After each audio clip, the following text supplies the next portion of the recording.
თვითმფრინავის საწესი ვერსია 1916 წელს სიეტლში დაიწყო, როდესაც 35 წლის ბიზნესმენმა და კონსტრუქტორმა ყოველგვარი უმაღლესი განათლების გარეშე გადაწყვიტა ბოინგი დაეარსებინა. ამ დროს დანაზოგი ხეთყის ბიზნესიდან ჰქონდა დაახლოებით $100,000 და ასე დაიწყო თვითმფრინავების მშენებლობა. დღეს 2019 წლის მონაცემებით კომპანია ბოინგის კაპიტალიზაცია $250 მილიარდ უტოლდება. მას შანსზე კეთილი იყოს თქვენი მოგზაურობა ბიზნეს კლასში. მე ახლა თქვენთან ერთად ვიმოგზაურებ კომპანია ბოინგის გამდიდრების ისტორიაში და როგორც ყოველთვის საინტერესო მოგზაურობას ვირდებით. Second stage tank now pressurized. 30 seconds and counting. Astronauts report it feels good. 5 seconds.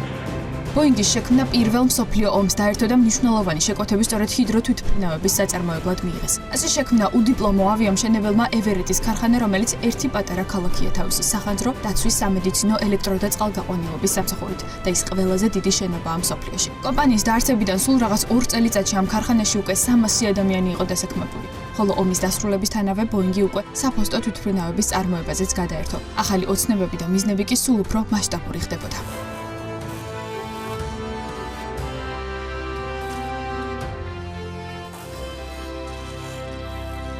პირველი სამგზავრო თვითმფრინავი, რომელიც ბორცვით ჯამში 12 ადამიანი ეტეოდა, ჯერ კიდევ 1928 წელს გამოჩნდა და პირველად სტიუარდესები და ბორცვის განუყოფელი ალკოჰოლური და არაალკოჰოლური სასმელები, ასევე ბუტერბროდები სწორედაც უილიამ ბოინგის მიერ დაარსებული კომპანიისა და შექმნილი თვითმფრინავების ბორტებზე გამოჩნდა.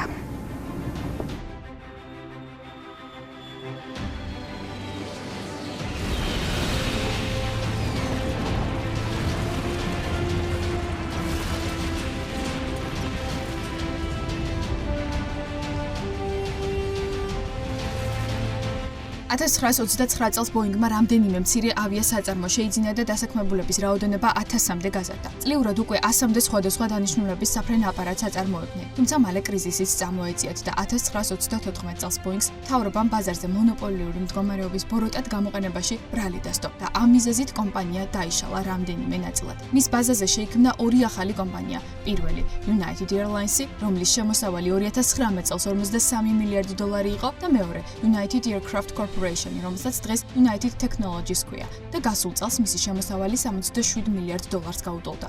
მეორე მსოფლიო ომის დროს ბოინგი ბომბდამშენებსაც აწარმოებდა და მთავრობასთან დადებული კონტრაქტით მნიშვნელოვან შემოსავლებსაც იღებდა. ამ პერიოდში საწარმოში მასიურად დასაქმდნენ ქალებიც, რადგან მამაკაცების დიდ ნაწილს ფრონტზე უწევდა ყოფნა. 1954 წლის დასაწყისში ბოინგი თვეში 350 თვითმფრინავის აწყობას ახერხებდა, თუმცა ომის დასრულებისთანავე სამხედრო თვითმფრინავების წარმოება მნიშვნელოვნად შემცირდა და კომპანიას ათასობით დასაქმებულის დათხოვნა მოუწია. გამოწვევებს არ უშინდებოდნენ და ყოველ ჯერზე ბაზარს სიახლეებს თავაზობდნენ. ამიტომაც გასული საუკუნის 50-იან წლებში კომპანიამ ბევრი სხვადასხვა ტიპის თვითმფრინავის გამოშვებაც დაიწყო, მათ შორის ინდივიდუალურ შეკვეთებზე მორგებული პატარა თვითმფრინავებისიც.